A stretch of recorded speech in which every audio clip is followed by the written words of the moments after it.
Hello, welcome to today's how-to video. Today we're going to put wet slide decals on this particular tank.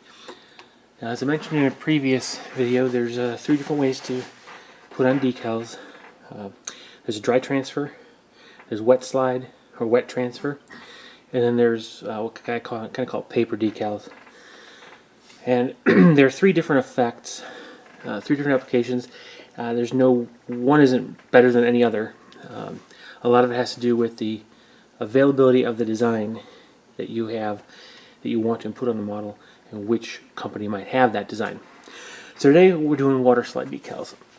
Now what I've done ahead of time is I've decided that the only places I'm going to have these decals are going to be on this hatch on the side, on either side, and then right up here on the top. I'm using these checkerboard patterns, and all of these are what you call basically air recognition panels. That's what I'm using them as. So the goal here is just to get a few, one from each angle basically. I'm still figuring out where I could put one on the rear, but I just want to show you on this video how to apply. I will go through it twice. So I'll apply it once on the roof and once on one of the side hatches, and then that should give you an opportunity to visit it twice. And of course, ask questions at the bottom of the below in the comments, and I'll get to them as soon as I log in and see the notification. Okay, so the very first thing I had to do was actually go in and put a gloss varnish on the area that I'm wanting to decal. Water slide decals are a thin film. Let's see if this reflection will catch here. You might be able to see just a little raised section where the images are, and those are, that's essentially is a very thin film that the ink is placed on. What you're going to want to do is try to adhere that to the smoothest surface possible. Because it's a film, it's not going to handle flat finishes well at all. In fact, that will allow us very tiny air pockets to develop underneath, which will eventually lead to silvering or kind of a gloss finish. You'll actually be able to tell there's a decal there. It will not look painted on the model. Okay. So there's actually 3 different types of what I call types of decals. The one I'm holding here happens to be one of them. In this particular case, the actual decal itself is only as large as the printed portion. Okay, there is no film around the edge of the decal itself. Now these are, I'm not certain how common these are. I was surprised to see that this particular brand did it this way. Many of your, now I'm not going to claim this one's a high quality. Don't take me that way. But most of your higher quality decals do this because one of the hardest things to deal with the wet decal, wet slide decal, is that film, hiding that film on the model. So in this case, the paint or image is the edge. It's very easy to hide that edge because it's really camouflaged by the color pattern. The second is your GW, Games Workshop decal sheet. On those decals, you'll notice the entire sheet is a decal film, and the image is printed on it in whatever order they are. Now, the difficulty there is you have to cut very close to the decal to get it out and minimize that extra film before you apply it to the decal, now, or to the model. Now, of course, you can use the technique I'll show you today to minimize even the presence of that decal film. But it just takes a little bit more work. The third is actually right in between, and I'll use this one again as an example. So we'll use this image here, this checkerboard. The second or third type is actually a combination of both.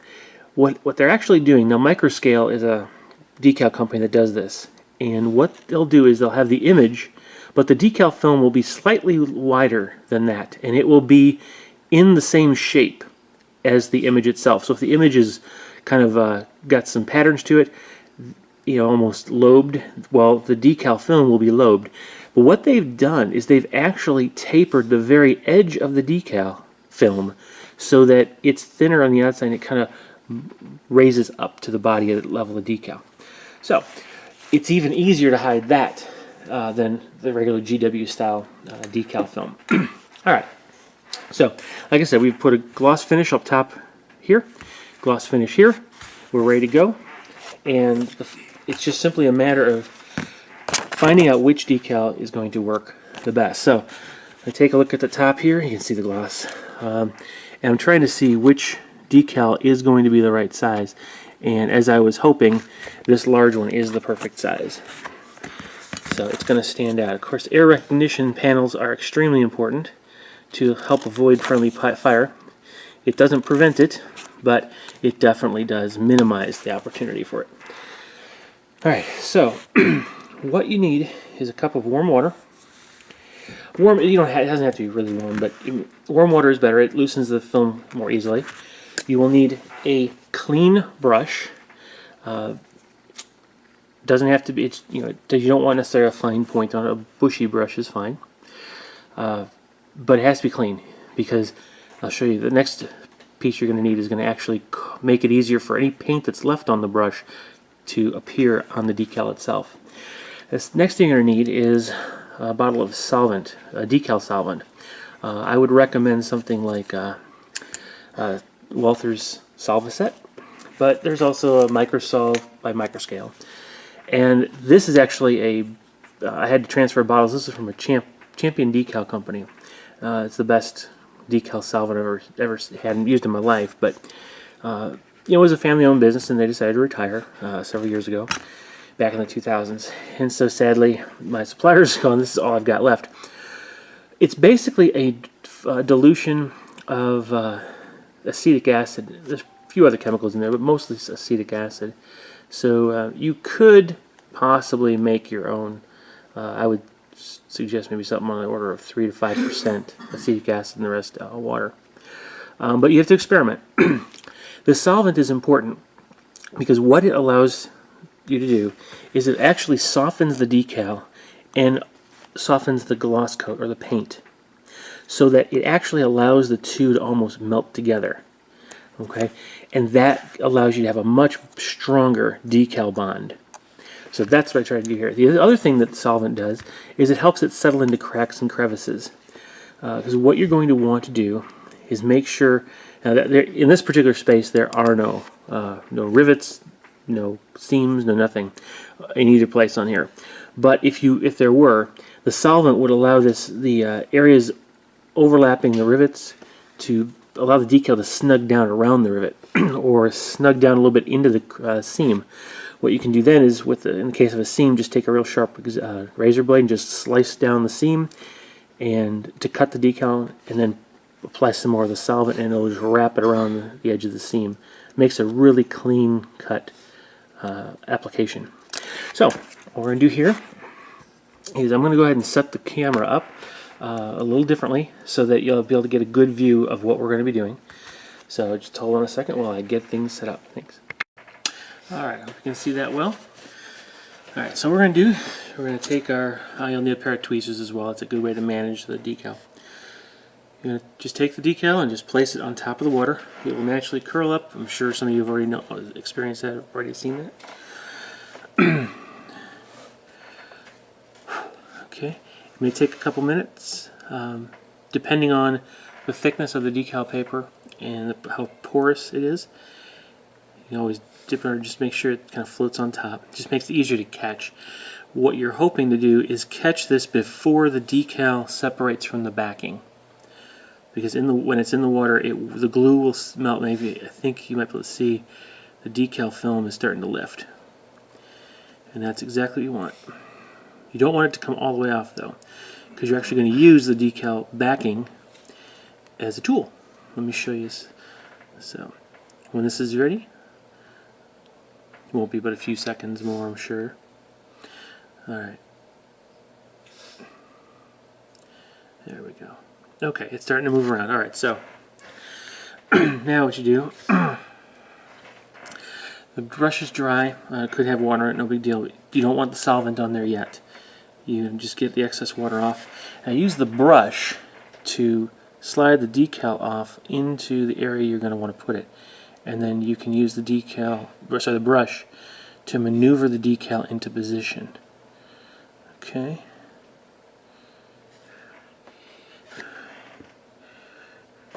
Now, you can always put more water underneath. It's not a problem. The water is actually going to help you a bit because you're going to want to be able to move the decal around just a bit to center it. Now, if you're having a little difficulty sliding it around a lot, if you ever so carefully nudge it and grab it with the tweezers and center it, trying to make this as clean, as straight as possible. My hands are shaking though. There we go. Okay. Alright, so what I like to do though is I like to make sure there's water underneath it, because I do not want air bubbles. So from the center you stroke the, whoops, there it is. Stroke it gently to get the, push the air from the center out. Okay, and once you've done that, now you take your solvent. I'm going to zoom in so you can see this a little better. Okay. Okay, now this is the important part. You want to begin by, again, making absolutely certain it's straight, and then you apply at the very edge the solvent. This helps it get drawn in by the water with capillary action. Okay. Woo, not good. And if that happens, make sure you very, very quickly get that centered again, because again, the solvent is working on the decal to make it melt. Now, really strong solvents will actually, and really fragile decals will actually wrinkle up. Don't panic. That's normal. It will kind of level itself out as it dries. Okay, there we go. Now you just have to let it sit while the solvent does its work. So we'll hang on there and be back when that decal is set. I'll let you know exactly how long it took me. Okay, it's been about 2 minutes. So I'm going to go ahead and apply more of the solvent. Now this is a very large decal, as you can see. So it's going to take a little bit more solvent work than a smaller decal. And the larger the decal, the more likely you are going to be to actually capture air bubbles, however small, underneath. As a matter of fact, you should be able to see right here, see that there's some air under there. So what we'll do is go in from behind, place it along the edge, and then work it underneath. Same thing here.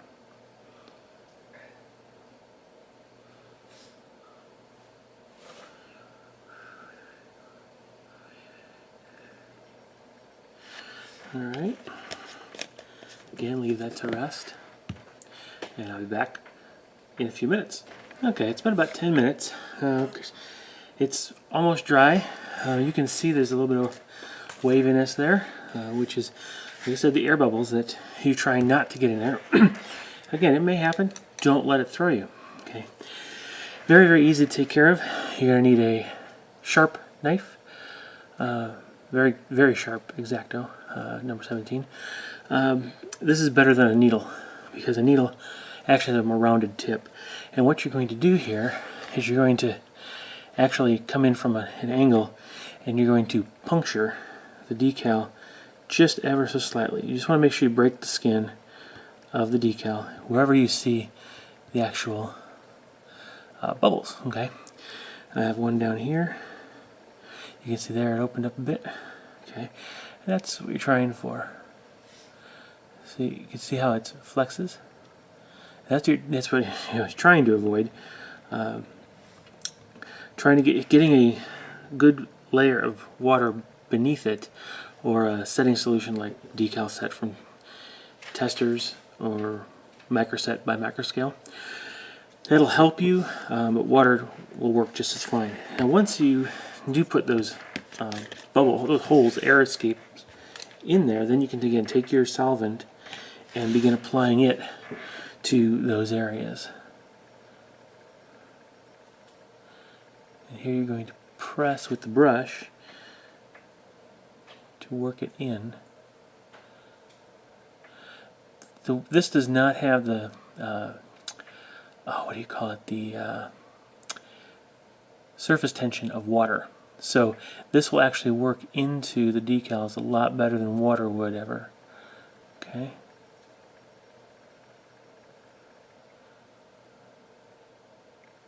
Oop. Okay. There we go. Now I didn't rip the decal or anything. It's just the reflection of the light off the decal. There now.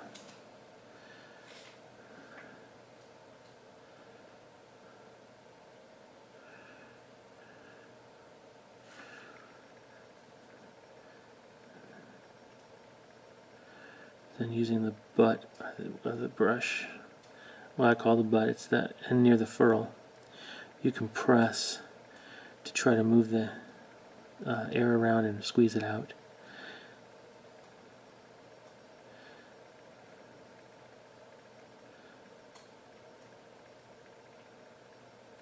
Okay.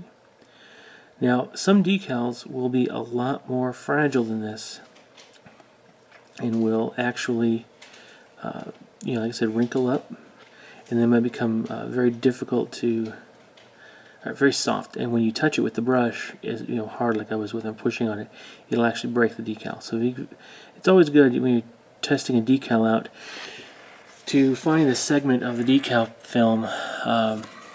Sometimes they'll have a decal you won't use, or even their name will be a part of a decal. Now in this particular case it's not, but sometimes it will be. You could pull that off, do it on a scrap piece of painted plastic, and just gauge how the decal is going to react. Okay, so alright, so that's going to end up being a lot better. Okay. Now, one thing that the solvent does is it also attacks it kind of melts the gloss finish, the paint, gloss paints. That's extremely important because you're trying to fuse the two together, and if you when you finish this, you actually might end up seeing, you won't be able to see on this model because of all the weathering and all the staining and the other colors, but you might see kind of a film looking at a marred area right around the decal where the solvent actually it wasn't a decal. That's entirely fine. That is not going to be a problem, because once you hit it with another layer of varnish, whether it's gloss or dull or flat, you're going to end up covering that up. It's going to meld it and hide it completely. Okay, so I have to adjust the model a bit so I can see it. Yeah, so right there. Okay. Yeah, I see a lot of air right there, and I'm moving it out. Working again from the center out. Okay. Yeah, that should do just fine. Okay, so let's go ahead and do this again on the side of the model while that dries. Okay, so again, I've decided to put it here on this panel. Okay, so I'm going to have to find the right decal size. Being an error recognition or friendly foam marker, I definitely want to have the largest one possible in this spot. Okay, so I just cut it out, and again, just like the first one, I'm going to go ahead and put it in the water, and when it's loose on the film, I'll come back and show you how to throw it on the model. Okay, we're back, and we've got the decal ready to slide off. Now I'm going to do this time is slightly different, just a slight change. For sturdier decals, such as what this one appears to be, you can take some of the solvent and you can actually coat it right on the model. Okay, that will that'll basically take up the crevices and such, and hopefully block out some of the air bubbles. And then again, now just like before, you take the decal and slide it off the backing paper. Okay, and then you'll want to center it as well as you can. Oops, sorry, there we go. Yeah, that looks pretty good. A little bit up here, there we go. Okay, that's good. Yep, and then again, around the edges, go ahead and put some more of the solvent. And like we did before, starting in the center, pushing any air bubbles out. Okay. Alright, I'll be back when this dries. I'll let you know how long that took, so you know how long to expect your decal session to take. Alright, be back in a second. Okay, it's been about 10 minutes. Okay, so again, there's a little bit air pockets there, so again, I'm going to just very simply use the tip of the knife to open up a couple holes so that it will be able to come through. There's not much here, but there are a few. Again, the solvent.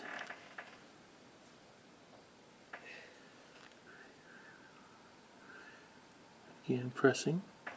One advantage of pressing here when there's air inside is you're going to squeeze the air out, and then if there is any back pressure from the decal trying to come back up, it's going to suck the decal solvent right back in. So that's all it takes to do the decals. There's the top. Okay. Now, one thing I want to mention here, it is entirely possible for you to make a mistake and actually mess up a decal. Now, depending on what you're going for, again, assuming you're working on a tabletop model as opposed to a showcase model, like a scale model, you actually have the opportunity when you actually make a mistake with these decals and damage one to basically use that to your advantage and try something a little different. Why not make it battle damage? Okay, I'm going to show you something really quick in a book. It's a good example of what the military will sometimes do. Ignore the battle damage concept for a second, and let's look at this possibility. Okay, this is the top wing surface of a Polish fighter, and you notice the checkerboards are bright and they're full display. Ignore the fact they're offset. That's an effort to make it difficult for the opponent to aim. Insignias such as these are used as aiming points for fighter pilots, or anyone in fact, even on tanks. Anti-tank guns use them as fire points or aiming points. In air combat, if you don't have a reflector sight, you are shooting instinct, or you're shooting with a iron sight, so to speak. Throwing them offside like this will actually skew the opponent to fire a little off center, so it's supposed to help. Right, but notice how bright they are. It's what you expect. But in the heat of battle, when you're trying to avoid air superiority and the effects of ground attack, you'll obliterate them. It's the same aircraft wing. It's just later in the campaign they just kind of scrubbed it, and so you'll see they're worn away. So if you actually damage your decal, you know what? Go with it. If you feel like it, you can take it completely off, but you could just also leave it there and scuff it up. Wear off a couple, scratch some pieces off. Use some weathering compounds or chalk to dirty up the spots that you did pick it up. So that's a way to handle oopses when it comes to decals. Okay, so again, don't let yourself get thrown when a decal job goes bad, especially in tabletop warfare. Those models, make it, have fun with it. All right. So I'm going to leave you with that. Again, this is there's the decal air recognition symbol on top, and there's this decal on the side. All right. So, and there's the view right there. It came out really, really well as far as I'm concerned, and I'm good to go with the next step. So, hope you learned from that video. I strongly urge you to never look at a technique and say it's too hard. Never look at a technique and say I don't want to get involved in that. Just give it a try. If it doesn't work the first time, fine. Do it again. Try it. Practice it. Like I said, battle damage if you mess it up. I can't tell you how many times I've messed up dry transfers or these decals, and I incorporated it into a weathering job, even on my model railroading. So don't let the mistakes throw you. Right? Do me a favor, go ahead and comment below if there's any questions you have, suggestions, even tips that you've got. I want to kind of use this opportunity to let the community share with each other on how they go about using the wet slides. And let me know what you think. Share, like, and subscribe. Thanks for sticking with me. I'll see you in the next video. Bye-bye.